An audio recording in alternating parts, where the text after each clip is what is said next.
I'm here today at the Greensboro Children's Museum just trying to get a little bit of history about the Edible Schoolyard and the initiatives they're taking and how they ended up getting hooked up with Let's Move. So here's Justin. He was the one who founded the garden. Well, he's been here since the beginning. So he's going to give a wee bit of history about how the garden gets started. And you can see the garden behind him. Yeah, amazing garden. Great opportunity for kids to learn and connect with their food. Right. So the garden started, it grew out of the Children's Museum's initiative for health and wellness for children. And this was about 4 or 5 years ago. The president of our board and the CEO of the museum knew about the Edible Schoolyard out in Berkeley. So they traveled out there, they visited it. They started doing the groundwork here in Greensboro. They were meeting with designers, they were meeting with fundraisers, and so they were coming up with all these plans. And eventually they had a huge capital campaign push. They got a nice design from a children's playground designer out of NC State. And they started hiring staff, and this all just coalesced into this garden, which has been in existence now for going on its 3rd year. And then Jennifer and Mary Mark were mentioning when Let's Move started, it just kind of linked in because it's basically doing the same kind of thing. Is that right? Mm-hmm. Yeah, we really paralleled when the museum was already working on this project. A lot of the messaging was very similar. Getting kids to have a positive relationship with their food, getting families moving. The museum has the health and wellness focus of getting children and their entire families moving and playing and engaging in active play. We have an exhibit inside that focuses all about camping, going out and connecting with nature. So really there was a lot of messaging that was parallel, and so by linking up with the Let's Move movement, it's reinforcing what we're doing and allowing our site to become tied into a bigger site across the country. Yeah, and it's great to hear of all the wonderful things which has happened nationwide, and maybe more museums will come on board, and little by little we can chip away at the problems of obesity. Yeah, we were recognized on the Association of Children's Museums website as a site that was doing what the Let's Move movement was talking about, and our site was packaged and put together in a proposal to the White House to be recognized for our efforts. So that was really our first big recognition in that way, and we were really excited.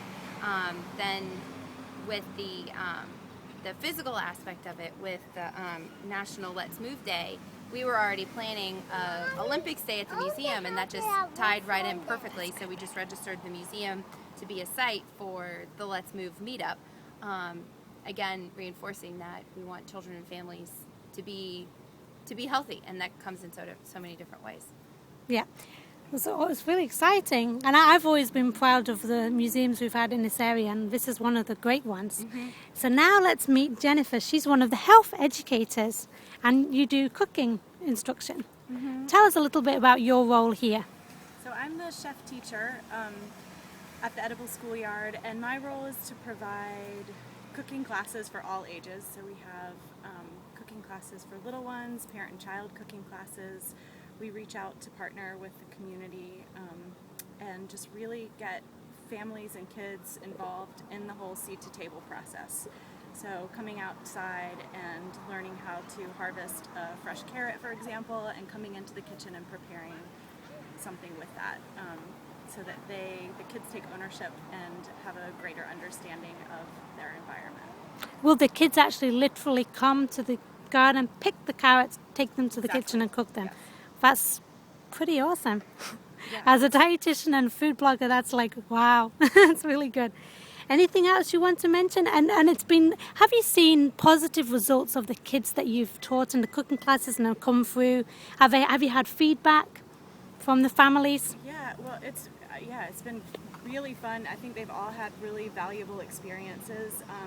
Time and again, we have parents that come in and say, oh, my child has come home eating vegetables that they've never eaten before.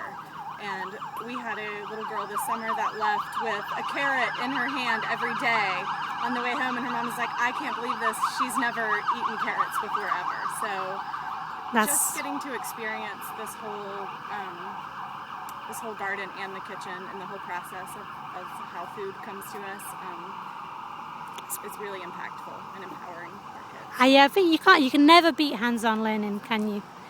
What about from the gardening perspective? Have you found families that come back and say, hey, we started a garden after visiting your garden? I have, and people ask questions all the time, and we get a lot of people from other cultures who come to visit, and they're oftentimes really excited to see things growing here that maybe they don't see in the grocery store or they had at their home when they came, and they'll pick things and share them with their children. And so oftentimes find little kids in the garden like eating whole tomatoes, and it's really heartening.